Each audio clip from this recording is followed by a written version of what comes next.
Assalamualaikum warahmatullahi wabarakatuh. Bismillahirrahmanirrahim. Daun salam siap saji, nu ngajarawab salam mugia seueur rizki.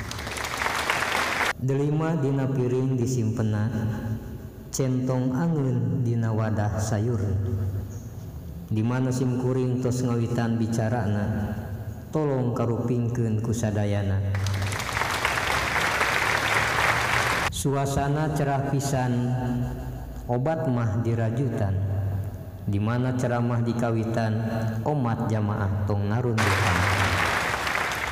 Sieun macan di imah jejeritan, tatangga sorangan loba diburuan. Satu acan ceramah dikawitan, mangga maca heula bismillah sasarengan. Sugan teh bakul jeung cangkir, si horeng panglai dipipir. Sugan teh tungkul keur mikir, si horeng ngelai ngadang. Meuli kaos ti cililitan, aya mojang geulis pisan. Di mana ngaos tos dikawitan, nu hayang bobos ka hade tahan bisi kalepasan. Angkrek jati akar bumi, menyeng tutut teu katahan. Arek ngaji dahar huwi, hayang hitut teu katahan. Dawegan soteh nu can kolot, kalapa koneng mah kareueut pisan. Sugan teh bau cocodot, si horeng teh kentut pisan. Meuli kaos nu hade ti Cibatu, ka hade sareg teuing dipakena. Pamingaos kade sing harusu, tong maroyeg teuing jeung cacarita. Sapikeun make tali dijepit supaya teu oyag-oyagan. Abdi isin keur ngaji, ieu imbit oyag-oyagan. Nyuhun saladah nyeri waos, papatong eunteup na kaos. Mun aya masalah teu kahartos, tong isin sok wawartos.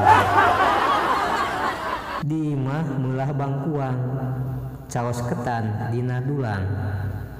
Jamaah nu belah tukang, tos teu karyakeun hoyongan buru-buru marulang. Ka Cipatujah jalana ka Cijulang, meuli kupat di abonan. Pepeujeuh engke di mana marulang, entong ngupat ka awonan.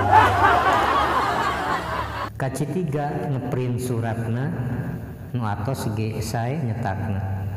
Mugia hadirin sadayana nu ngaos kenging ridho Allah Ta'ala. Saninten buah saninten, delima ragrag kana hateup imahna. Hapunten abdi hapunten, dina raraga ngadugikeun kirang entep sunah. Kalau ada sumur di ladang, bolehkah kita numpang mandi? Kalau ada umur panjang, bolehlah kita bertemu kembali. Di Sawal dugi ka Jumadil akhir, karasa majeng cepetna. Di awal dugi ka akhir, mugia ageng manfaatna. Meuli kapsul ubar waos, delima merah dibungkus rapat. Tawasul ku ieu ngaos, mugia Gusti Allah maparinang rahmat. Ngalatiwu jeung kalapa sore-sore ka sawah. Di lubah ditu sasarina mah anu ngeunah. Ibu bapa anu sarai mana, tah kitu eusina ceramah. Kayu wangi malah ngeunah karasana, ngala kalapa jeung dahan jati. Hayu uang amal karena Allah Subhanahu wa Ta'ala, jang bekal jaga di hadapan Allah Rabbul Izzat. Kesekian tanpa kekasih, sekian dan terima kasih. Mobil pikun, mobil PW, terus cekap abdi capek. Alhamdulillahirabbil alamin. Wassalamualaikum warahmatullahi wabarakatuh.